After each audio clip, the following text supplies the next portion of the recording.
E eu queria que você abrisse a sua Bíblia em Neemias, capítulo 9. Neemias, capítulo 9.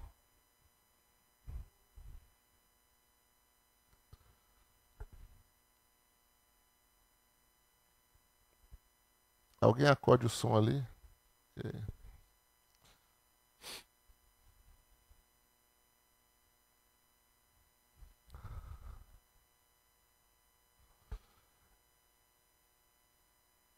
Neemias, capítulo 9.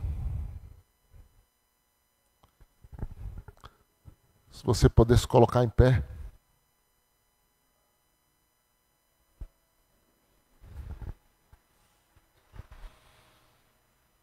Diz assim a palavra do Senhor.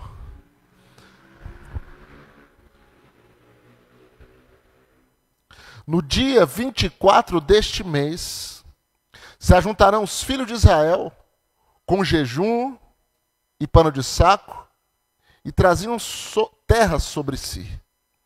Os da linhagem de Israel se apartaram de todos os estranhos, puseram-se em pé e fizeram confissão dos seus pecados e das iniquidades de seus pais. Confissão dos seus pecados e da iniquidade de seus pais. Grave isso. Levantando-se no seu lugar, leram o livro da lei do Senhor, seu Deus. Uma quarta parte do dia.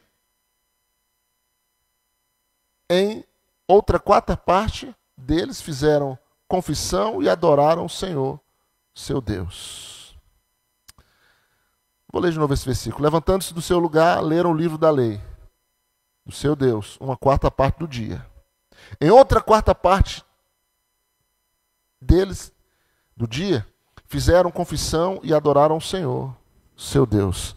Pai, nós te agradecemos por esse momento, por estarmos aqui diante de Ti, diante da Tua presença. Pedimos ao Teu Santo Espírito que sopre nesse lugar, de uma forma sobrenatural, que não seja a minha vida, mas que seja o Senhor, que seja o Espírito do Senhor agora falando e ministrando aos nossos corações, para a glória do nome de Jesus.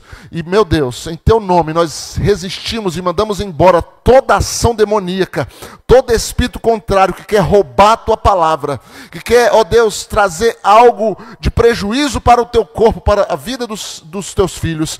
Em nome de Jesus eu neutralizo agora no mundo espiritual e mando embora todo mal, em nome de Jesus. Tome assento, irmãos. Existem certas atitudes que nós tomamos, certo comportamento, certas ações que nós tomamos, que abrem portais no mundo espiritual. Quando Jesus Cristo desceu à terra e foi até a cruz, quando Ele se entregou por nós ali, entregou sua vida, naquele momento, a Bíblia diz que o véu do templo se rasgou. Um portal no mundo espiritual foi aberto. E esse portal se chama graça.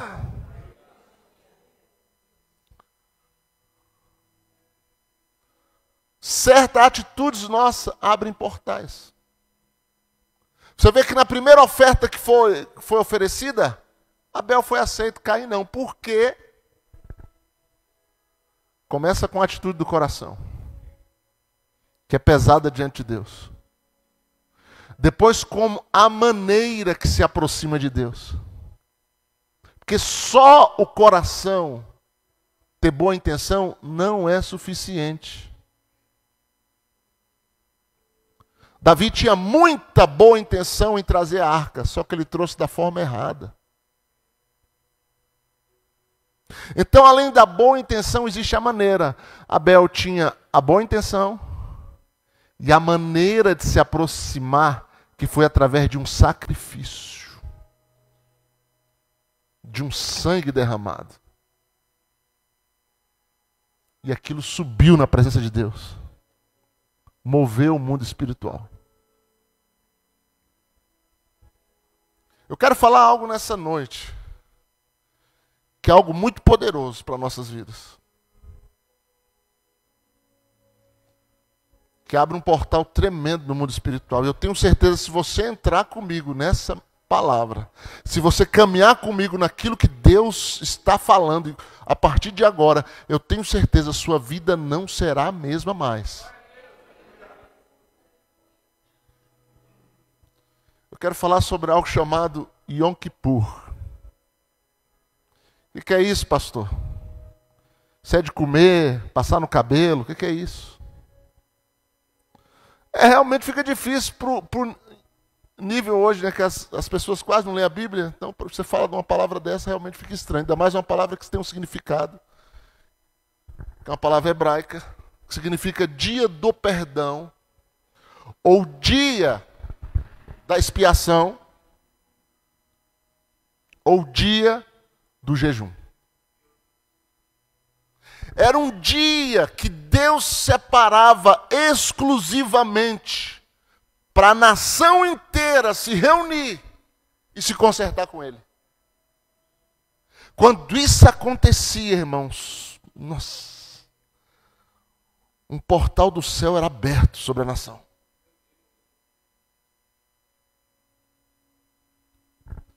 E eu quero caminhar um pouco com isso, porque foi exatamente isso que Neemias fez aqui no capítulo 9, quando o povo retorna do cativeiro. Isso aqui é um Yom Kippur dos filhos de Israel, quando eles se ajuntam ali em Jerusalém. Agora, antes de nós entrarmos diretamente nisso, eu quero que você entenda o seguinte: Deus é um Deus geracional, de gerações. Quando Ele se apresenta no Velho Testamento, Ele se apresenta assim: eu sou o Deus de Abraão, de Isaac e de Jacó. Deus de gerações. Existe uma coisa do Velho Testamento que incomoda muita gente na hora da leitura, que é a chamada genealogia. Fulano, Serocrano, Beltrano. Quando você vai para o livro de Crônicas, irmão, do capítulo 1 até o 7º, é só genealogia. Um capítulo após o outro. E você fala, para que isso? E tem tanta coisa ali, tantos segredos guardados na genealogia. E aquilo está mostrando para nós que Deus é um Deus de gerações. Que Ele tem aliança. E essa aliança, ela passa de pai para filho.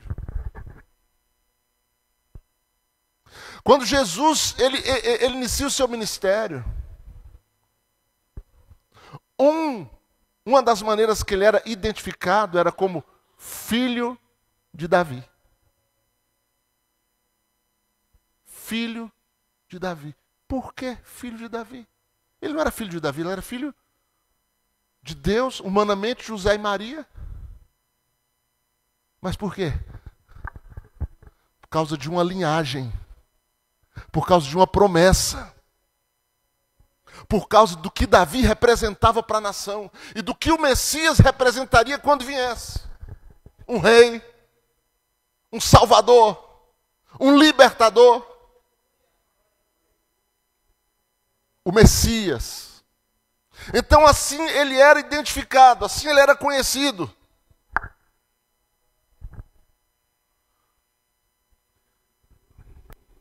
E você fala assim, o que é que isso tem a ver comigo hoje? Já já eu chego em você. Eu quero que você esteja pronto aí, na sua cadeira. Não se levante, por favor. Se esforce para ficar aí, para você ouvir o que Deus quer falar para você. Ainda entendendo esse conceito, essa questão, quando Davi derruba Golias, vence aquele gigante, arranca sua cabeça fora, aquele garoto de 17 anos vencendo um guerreiro que ninguém em Israel ousou enfrentar, e aquele menino vai lá e o derruba. Quando Saul vê aquilo sem acreditar no que os seus olhos estão vendo,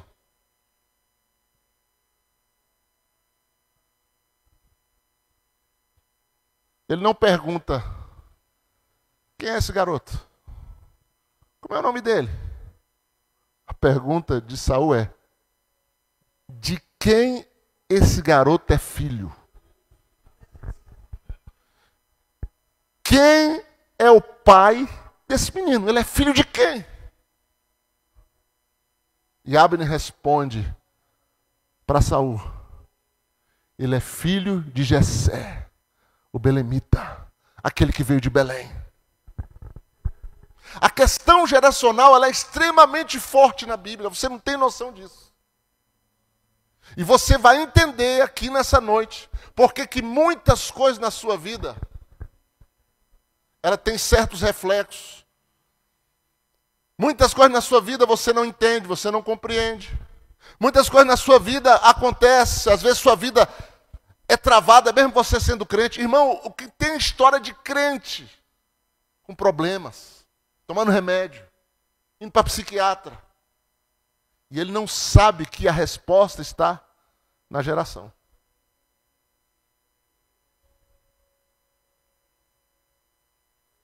Davi tinha 3 guerreiros que era primo dele. Joabe, que era o seu general, Abisai e Azael. Sabe como é que Davi os identificava? Filhos de Zeruia. Joabe, filhos de Zeruia. Azael, filho de Zeruia.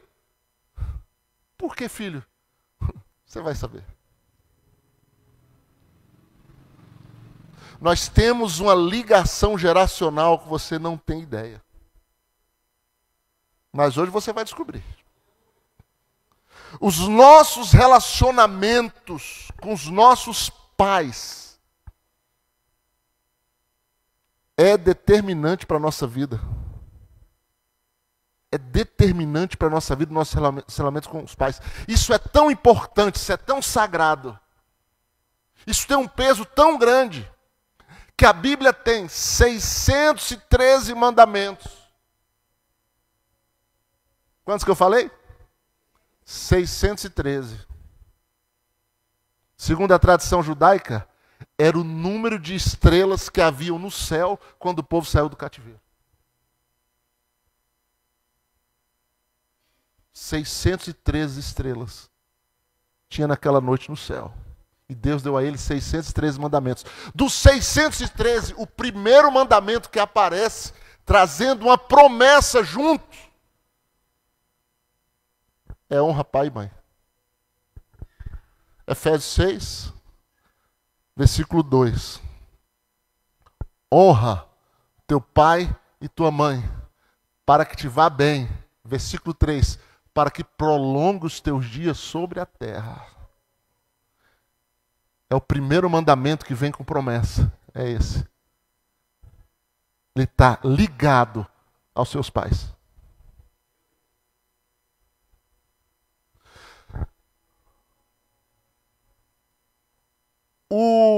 Em número 1, em primeiro lugar, aquilo que mais provoca o encurtamento de vida, a primeira coisa que encurta a vida de alguém. Pastor, a pessoa só morre no momento certo. Ela pode encurtar, filha. A Bíblia fala isso constantemente. A Bíblia tem exemplo disso. E o primeiro que encurta a vida de alguém é esse. Diminui os anos. O segundo, quer saber qual é o segundo? Que não é o caso da palavra, mas você quer saber qual é o segundo? Que é um tema que a gente vai tratar muito aqui quando a gente começar a escola de cura. Igreja é uma benção. Parece que dava para juntar todo mundo desse lado e eu ficar só aqui, né? Ontem estava o contrário. Domingo passado estava o contrário. O segundo é o adultério. O vizinho meu, que era dono do restaurante, que eu falei com ele há 2 anos atrás, e eu não sabia mais notícia dele, ele sumiu. Aí eu fui descobrir. O esposo da amante o matou.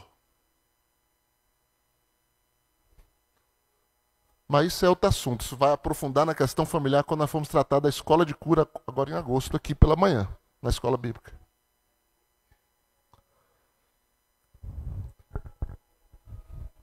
Então nós somos a soma dos nossos pais, nós somos extensão deles. Você é a extensão dos seus pais. Gente, quando nós temos uma família problemática, igual eu tive a minha, você não sabe como era a minha família. Você não sabe como era a minha mãe. Você não... Uma benção. Você chega num momento que você não quer se identificar com ele, você quer se desconectar. Mas não tem como. Crianças que foram abandonadas pelos pais e nunca os viram. Está comprovado pela ciência. Eles carregam uma personalidade parecida, trejeitos parecidos e comportamentos parecidos sem nunca ter convivido. Olha a psicóloga ali balançando a cabeça ali. Sem nunca ter convivido. Não existe ninguém no planeta que esteja ausente dos seus pais. Por mais que eles o abandonaram. Sabe por quê? Porque você carrega eles.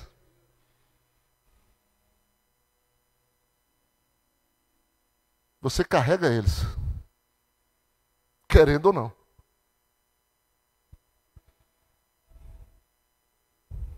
Nós somos a soma disso. E nós herdamos deles não apenas aquilo que é biológico. Eu tenho mais ou menos a altura do meu pai, um pouco da pele da minha mãe, da cor da minha mãe. Meu pai era um alemãozão do olho azul. Olha só. E minha mãe, mulata. Então a mistura que deu. Eu carrego as questões biológicas. De cabelo, de pele. Até o caminhar. Tem gente que olha para o Isaac e fala assim, você caminha igual ao seu pai. Nossa, sua voz é igual a dele. Mas não é só as questões biológicas. Você carrega heranças também emocionais e heranças também espirituais. Sabe o que Paulo fala para Timóteo? Que ele admirava muito a fé de Timóteo, porque ele diz assim, essa fé que tu carrega, habitou primeiro na tua avó Lóide, depois na tua mãe Eunice, e agora habita em ti. Começou na avó. Aquela fé que Timóteo carregava. Isso é só um aspecto, mas existe vários.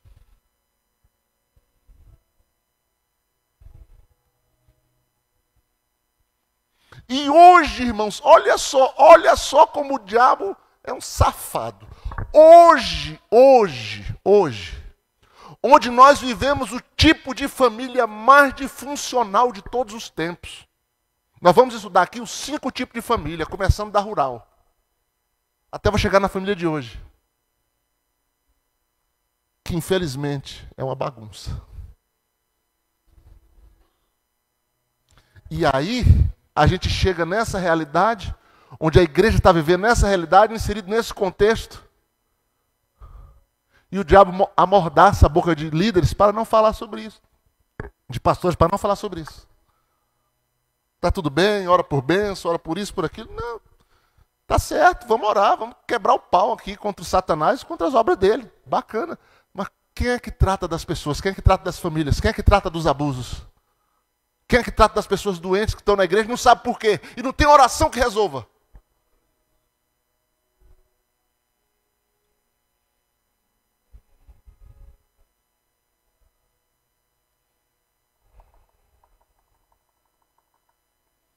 Êxodo 20, o segundo mandamento. O que é que diz? Versículo 5. Que Deus, o Deus zeloso, visita a iniquidade dos pais nos filhos até a 3ª e 4ª geração.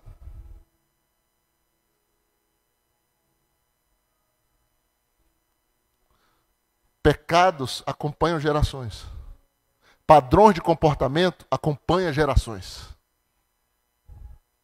Enfermidades acompanham gerações. Espíritos familiares acompanham a geração. Eu já expulsei demônio que o espírito falou que estava há 400 anos naquela família.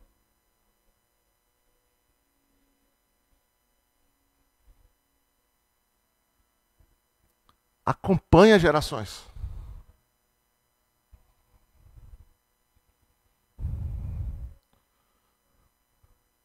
Lá em João capítulo 9, quando Jesus passa por aquele cego de nascença. Os discípulos perguntam: os pais dele pecaram para ele nascer desse jeito? Jesus falou: nesse caso aí não foi isso, não. Esse caso aí foi para a glória de Deus ser manifesta. Aquele caso não foi. Mas tem caso que é. Crianças, irmãos, que levam enfermidades. Você sabia que no tempo da AIDS,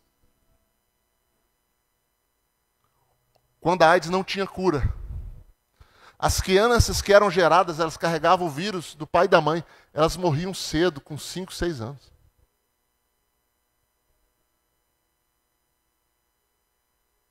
Aí eu te pergunto, a criança tinha culpa? Ela tinha alguma culpa de ter aquela enfermidade? O Cote, ele conta da mulher que ela atendeu, que era tia do menino de 5 anos que morreu sangrando, com 5 anos de idade, porque a mãe era adética e ela revoltada com Deus e tal. Só que existem 2 leis espirituais que as pessoas não entendem. Uma é a lei da responsabilidade. Você é responsável pelos seus atos. A segunda é da que eu estou falando essa noite, a da herança. A criança não tinha culpa, mas ela tinha herança. E a Bíblia diz: vós sois filhos, logo sois herdeiros. E o herdeiro não precisa fazer nada para receber herança. Ele só precisa ser filho. Não precisa fazer nada. Não precisa trabalhar. Não precisa fazer nada.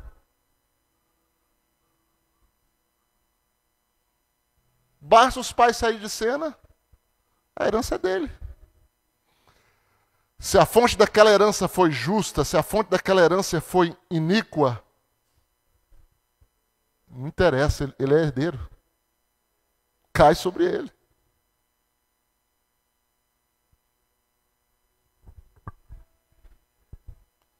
E às vezes nós herdamos coisas e a gente nem sabe que herdou. A gente carrega coisas, a gente nem sabe o que está carregando.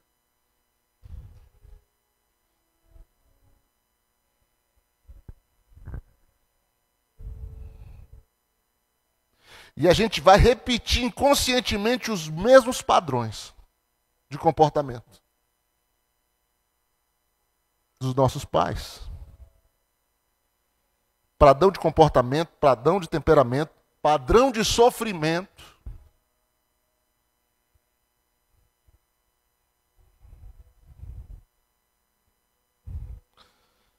Nós carregamos nossos pais nas histórias da nossa vida. Nós carregamos eles. Eu estava falando do meu pai, dos meus filhos. Meus filhos não conheceram o avô. Meu pai, quando ele faleceu, ia fazer 9 anos. Eles nem conheceram. Mas eles têm característica deles. No comportamento que eles carregam. Sabe uma coisa impressionante que eu vi em Hebreus capítulo 7, um texto tremendo em Hebreus 7, quando vai falar de dízimo ali, e vai falar da tribo de Levi, que era a tribo que não recebia, aliás, que não entregava o dízimo porque eles recebiam, eles não tinham herança, então o dízimo era entregue para Levi. E o autor, que eu creio que foi Paulo, vai dizer que Levi pagou os dízimos em Abraão. Hebreus 7:9. Hebreus 7:9 vai dizer que Levi pagou os dízimos em Abraão. Quem foi Abraão, irmão? É a 4ª geração ascendente. Tem Levi, tem Jacó, tem Isaac, tem Abraão. Como assim? Porque antes de Levi existir, onde é que Levi estava? Em Abraão.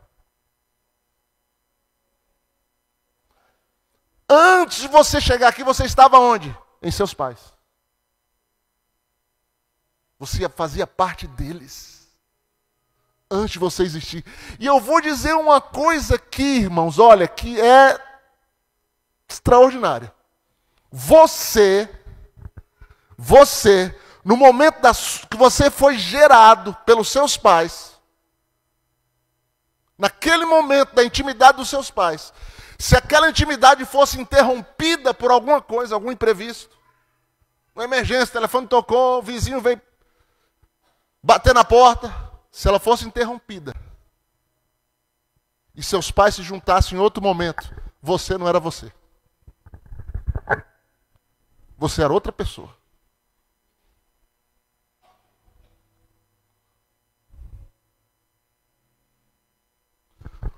O tanto que isso é exclusivo, o tanto que isso é extraordinário, o tanto que isso é grande.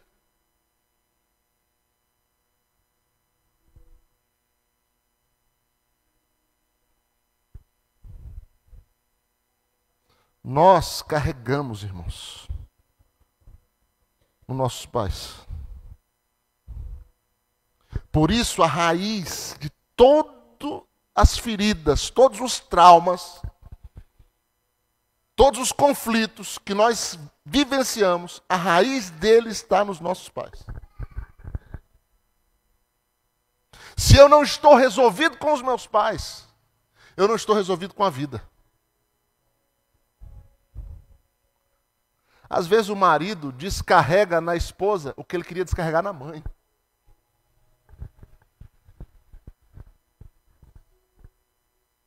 Às vezes a esposa descarrega no marido o que ela queria descarregar no pai.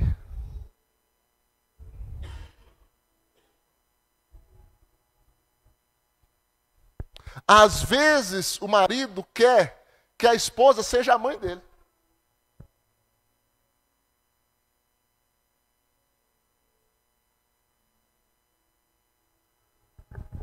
Eu estava lá no EIFOL, né? Na hora da janta. Aí eu estava de um lado com a minha esposa e tinha um casal do outro lado. E ele vinha com um prato. E a esposa só falava assim, você quer isso? Não, aí botava. Você quer isso? Eu fiquei só olhando aquela cena. A mulher colocando coisa por coisa e a quantidade que o maridão queria. Eu falei, é um meninão mesmo. A mamãe está botando a comida para eles.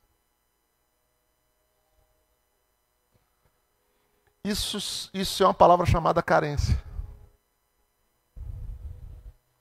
Isso é uma questão de você não ser resolvido. Por isso que a Bíblia diz, quando você vai casar, para você fazer o quê? Deixar pai e mãe e se unir à sua mulher e se tornar ali uma nova unidade familiar, uma nova carne, uma nova história. Não é abandonar, é deixar, não é abandonar. A palavra é deixar. Cortar o cordão. Você quer uma receita para fracasso de casamento? Não deixa, fica. É só ficar. É uma receita para fracasso. É uma receita para dar tudo errado. Toda vez que você sai dos princípios, irmãos, o que eu falei no início? De portal, você fecha portais. A graça de Deus, ela só funciona quando ela encontra um terreno, um coração preparado para ela. Senão ela não vai funcionar. Como é que você quer plantar se você não trabalhou o solo? Como é que você quer colher se não há chuva, se não rega? Tudo tem que ser preparado, irmão. Nossa vida tem que estar preparada, nosso coração tem que estar preparado. Nós cantamos aqui, né? Nós preparamos um lugar para você. Você não preparou nada. A gente vem de qualquer jeito.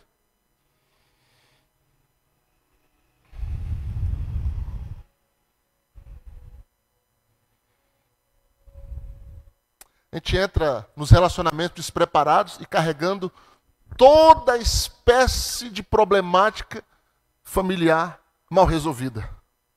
Quer ver outra coisa? Tudo para dar errado num casamento? Não ter a bênção dos pais.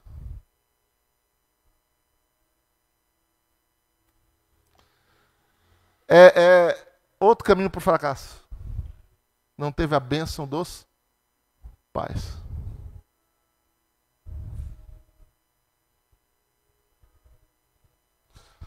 Uma coisa que nós nem sabemos o que é, irmãos. Quando eu falei de Efésios 6 aqui, quando eu falei de honrar pai e mãe.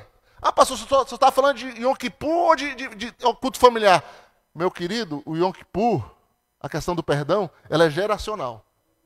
É o seu pecado, o pecado dos seus pais, o pecado da igreja, o pecado da nação, o pecado da família. Se eu não trabalhar isso aqui, não adianta. E aí a gente não sabe nem o que é honrar. A gente pensa que honrar o pai, sabe o que é? O pai está velhinho, você constrói um barraquinho para ele, joga ele lá.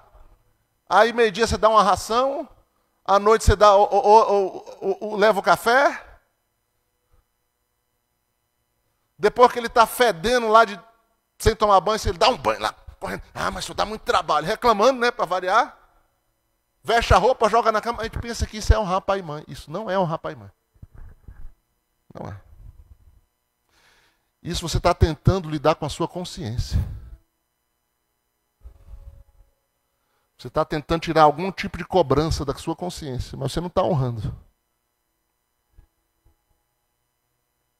Honrar é uma coisa muito difícil de fazer. Porque honrar, sabe o que é? Para mim foi difícil. E eu sei que para você também, de certa forma, vai ser. Honrar é aceitar como é.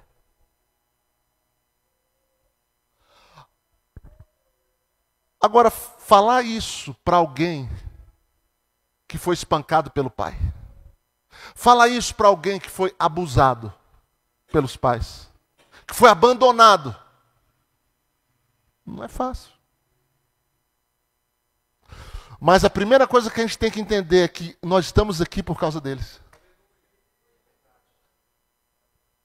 Nós estamos aqui porque, de alguma maneira, eles nos deram vida. Nós viemos aqui através deles. Então nós temos uma dívida de vida. E aí eu aceito como é. Não querendo mudar. Eu não sei como as pessoas insistem em querer mudar as outras.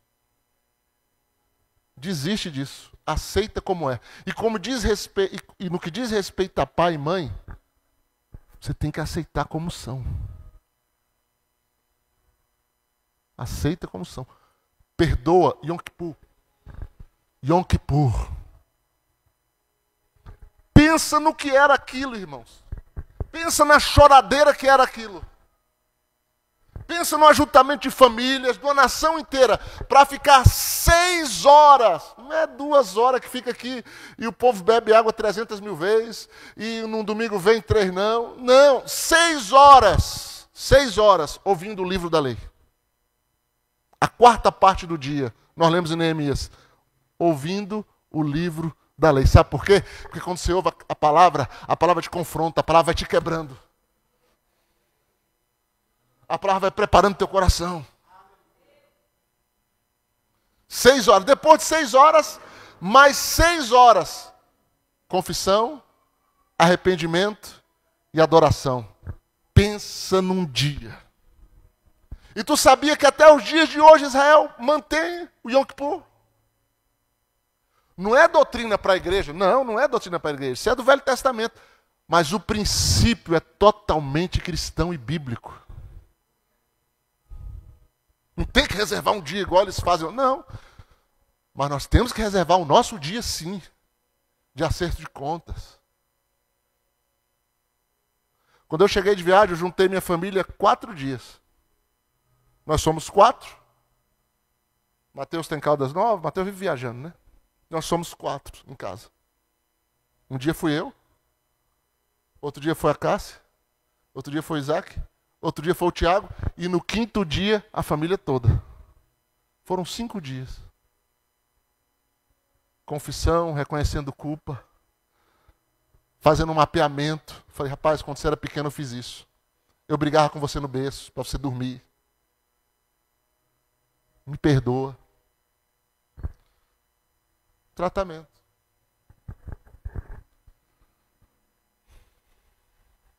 É o Yom Kippur da nossa própria casa.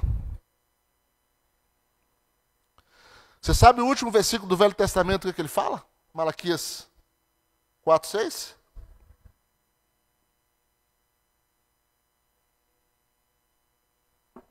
Olha aí, aqui atrás, aqui. Converter o coração dos pais aos filhos, dos filhos aos pais, para quê? Para que a terra não seja ferida com maldição. Quanto mais conflitos familiares. Você acha por quê, irmãos? Hoje a nossa família são todas disfuncionais. O diabo. Olha, é difícil chegar alguém na igreja que não já divorciou, que não já teve isso. É muito difícil.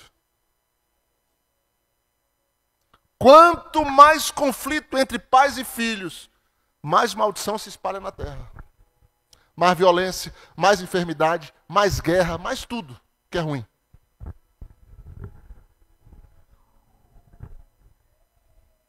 Dentro de casa, as famílias. Irmão do céu. Eu sou pastor. Estou 22 anos nessa função, nessa comissão. Fazemos aniversário agora em agosto, né?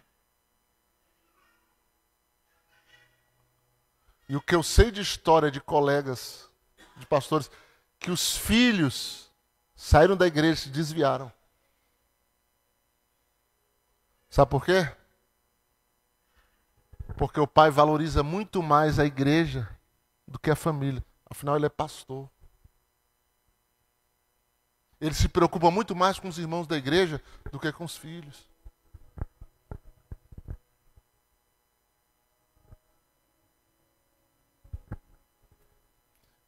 E do que adianta?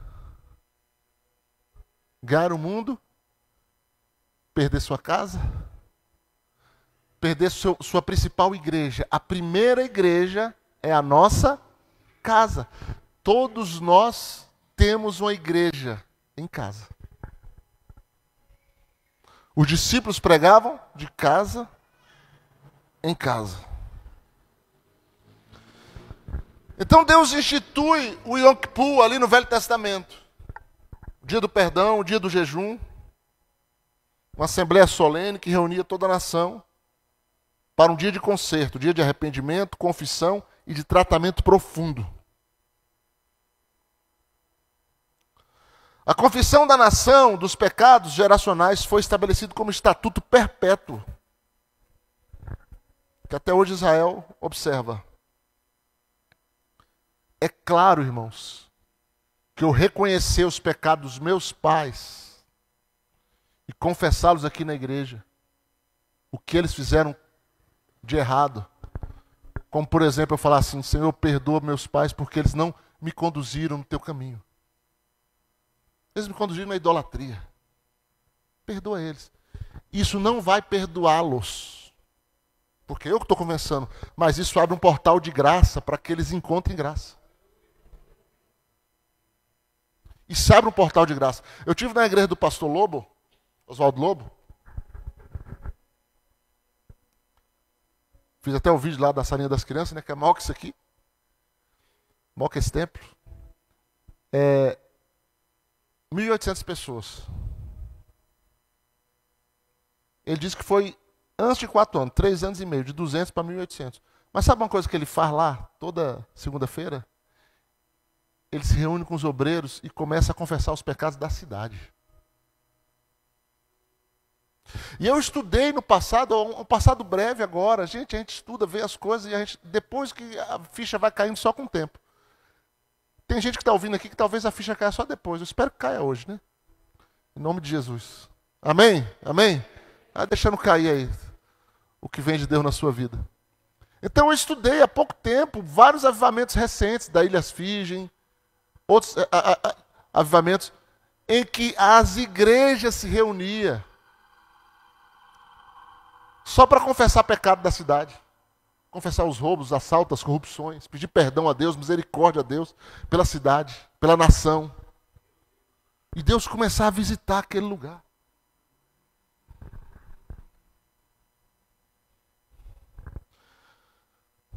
Eu quero que você coloque aí Atos 27:9. Você vai ver Paulo fazendo menção do Yom Kippur. Ele estava numa viagem muito difícil ali. Aquele naufrágio que quase houve ali do navio, indo em direção a Roma. E aí ele diz, depois de muito tempo, tendo se tornado a navegação perigosa, e já passado o tempo do dia do jejum. Várias vezes eu li esse texto. Eu falava, por que Paulo está mencionando isso, gente? O que isso tem a ver? Ele dentro de um barco, e ele falando a respeito disso. Gente, por mais que o apóstolo era um apóstolo convertido a Cristo, esse princípio estava dentro dele. Estava dentro dele. Não tinha como ele fugir daquilo. Ele não colocou isso nas cartas, não colocou isso para a igreja observar. Não tem. Mas ele sabia que aquele dia do jejum, era um dia de confissão, era um dia de humilhação. Era um dia de perdão. E aí eu creio, não está no texto, mas eu creio que devido à situação que ele estava ali naquele barco, só havia presos e mais a tripulação. Eu tenho certeza que ele começou a colocar aquela tripulação diante de Deus e confessar pecados dele e da tripulação. Porque ele menciona esse dia.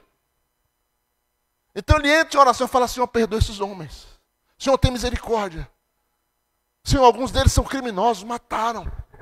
Fizeram coisas terríveis. Começou a se humilhar por causa deles. E do seu próprio pecado. Aí sabe o que aconteceu? Olha o versículo 24. Vamos ao versículo 24. Dizendo, o Senhor dizendo para Paulo, não temas, é preciso que compareças perante César. E eis que Deus abriu um portal por sua graça. Te deu todos os que navegam contigo. Deus entregou todas aquelas pessoas a Paulo. Porque quando você começa a confessar os pecados das pessoas, quando você começa a interceder dessa forma pelas pessoas, sabe o que acontece? Você está tendo compaixão. E é um dos requisitos principais para alcançar os corações. É ter compaixão. É pagar o mal com o bem. Eu vi a história de uma menina em que ela era desprezada pelos pais, ou pelo pai, porque o pai queria um homem e nasceu uma menina. Ele queria um homem, nasceu uma menina. Na época que não tinha ultrassom, a menina já de 40, mulher já de 40 anos. Ela já, com seus 38 anos de idade, ela não se relacionava com seu pai. Ela chegava na casa dos pais, se o pai estivesse na cozinha, ela entrava na cozinha, o pai desconversava e saía da cozinha.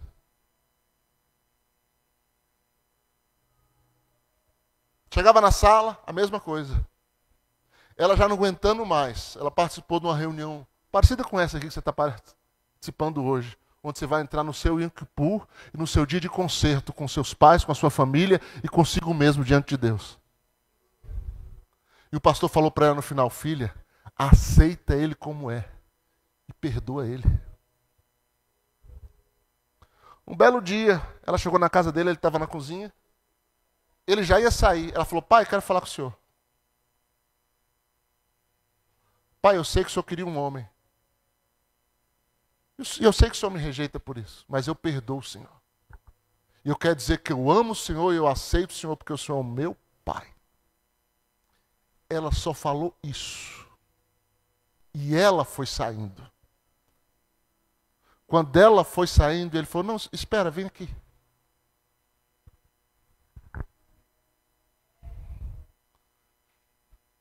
E ele começou a conversar com ela e pedir perdão para ela. Irmão, abriu um portal tão glorioso de graça, sabe o que aconteceu? Da rejeitada passou a ser a queridinha. A queridinha do pai.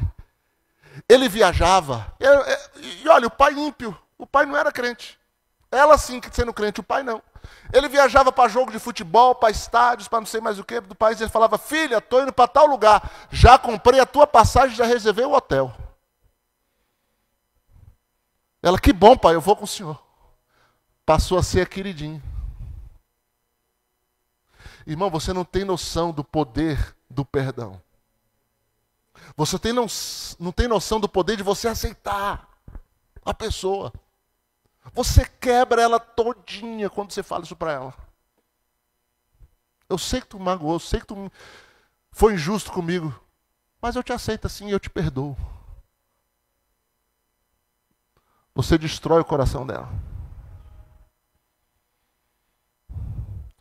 Salomão disse que a gente coloca brasas na cabeça da pessoa quando a gente trata o mal com o bem. Você coloca brasa na cabeça dela.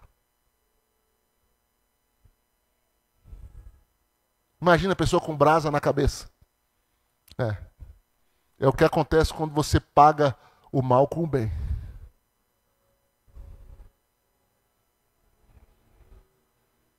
Nós pregamos sobre José aqui, antes de eu viajar, e falamos daquela reconciliação, não foi? Entre os irmãos. José carregava aquilo, irmãos, há anos. Ele poderia ser bem-sucedido, ele poderia ser governador do Egito. Deus poderia ter colocado ele numa posição privilegiada e ele ser um grande homem diante de Deus. Porém, ele tinha uma pendência familiar. Grande pendência. E um dia Deus proporcionou o seu Yom Kippur, dele poder olhar face a face com os irmãos e dizer que tinha perdoado eles. Só que sabe o que acontece quando você vê essa história de José? Você volta aí 40 anos e você pega um José com 5 anos de idade, vendo o seu pai Jacó reconciliando com seu irmão Esaú, pedindo perdão ao seu irmão Esaú. E aquilo que era para ser um banho de sangue, porque Esaú vinha com homens armados e tudo, aquilo que era para ser um banho de sangue, se tornou troca de presentes entre um e o outro. O meu pastor, Renato, já jubilou, ele sempre dizia para mim, João, num casamento o mais forte pede perdão primeiro. O mais forte, João, pede perdão primeiro. O mais forte é aquele que tem a disposição, a fé para pedir perdão. Para reconhecer. Mesmo sabendo que o outro também errou. Mas o perdão é para você. É para a sua alma. É para o seu alívio. É para você tirar aquela pessoa de dentro de você e dizer, você não me deve nada. Eu não vou te carregar nos meus sonhos, nos meus pesadelos. Não vou te carregar mais. Você está perdoado. E eu estou livre, aleluia. O Yom Kippur, o dia do perdão, é muito poderoso. Ele envolve humilhação, confissão, arrependimento e perdão. Eu já estou indo para o final, tá? Para a gente orar. Segura aí mais um pouquinho. E isso é cura para a nossa alma. Cura para a família, cura para a igreja, cura para a nação. Por isso que na terça-feira aqui, irmão, nós vamos usar todas as armas espirituais em relação às famílias. Orar por foto, orar por... Irmão, existe uma coisa chamada espiritual conexão. Você não sabe como isso isso funciona, isso é poderoso.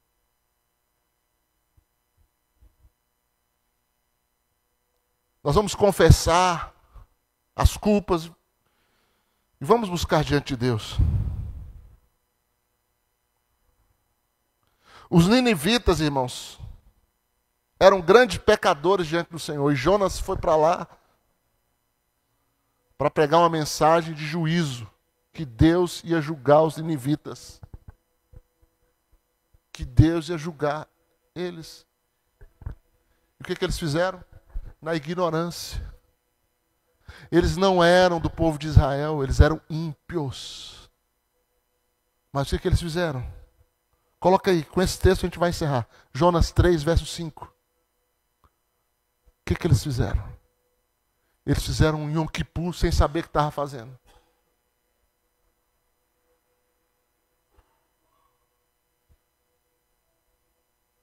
Eles creram em Deus e proclamaram um jejum. E vestiram de pano de saco. desde o maior até o menor. Próximo verso. Chegou essa notícia ao rei de Nínive. Ele se levantou do seu trono, tirou suas vestes reais, cobriu-se de pano de saco e assentou-se sobre cinza. Desceu do seu trono. Verso 7. E fez proclamar e divulgar entre Nínive, por mandado do rei e seus grandes, nem homem, nem animal, nem boi, nem ovelha, prove coisa alguma, nem os leve ao pasto, nem bebam água. Verso 8. Mas sejam cobertos de pano de saco, tanto o homem como os animais. E clamaram fortemente a Deus. E se converteram cada um do seu mau caminho e da violência que há nas suas mãos. Verso 9. Quem sabe se voltará a Deus e se arrependerá e se apartará do furor e da sua ira, de sorte que não pereçamos. Quem sabe? Eles não tinham promessa nenhuma de livramento. Eles fizeram aquilo. Se Deus, porventura, quiser nos perdoar, quem sabe nós alcançamos o perdão dele. Verso 10. Viu Deus o que fizeram. Como se converteram do seu mau caminho. E Deus se arrependeu do mal que tinha dito que faria e não fez.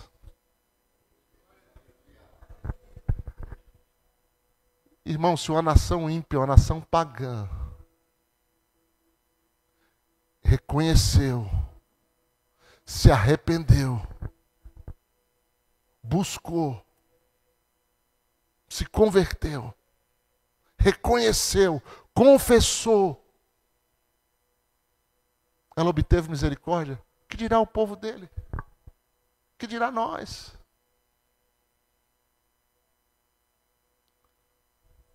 Então, convido você nessa noite a você se voltar para Ele, se voltar para o Senhor de uma maneira especial. A você reconhecer os seus pecados, reconhecer suas faltas. A você pedir perdão a Deus pela sua vida. E pedir perdão a Deus pelos seus pais. E mais ainda, se consertar com eles. Aceitá-los como são. Honrá-los. Aceitá-los. Deus quer fazer uma revolução nas famílias. Deus quer fazer algo sobrenatural na sua vida e na sua casa. Tome a postura agora. Vamos ficar em pé? Vamos? Aleluia. O conserto, irmãos. Tem muita gente que fala assim, não, já consertei com Deus. Irmão, como é que um crente pode falar uma coisa dessa? Ah, já consertei com Deus, está tudo certo. Como é que um crente pode falar isso, irmão? Se a oração do Pai Nosso, que o católico recita de cor, mostra que o perdão é condicional. Mostra que o perdão, ele não é só vertical, ele é horizontal também. Perdoa como nós perdoamos. E se tem alguém ou uma instituição que a gente precisa estar em conserto, em perdão pleno, se chama família. Vamos, louvor, por favor, suba. Tira as luzes aqui do altar só, por favor. É a família. Somos nós.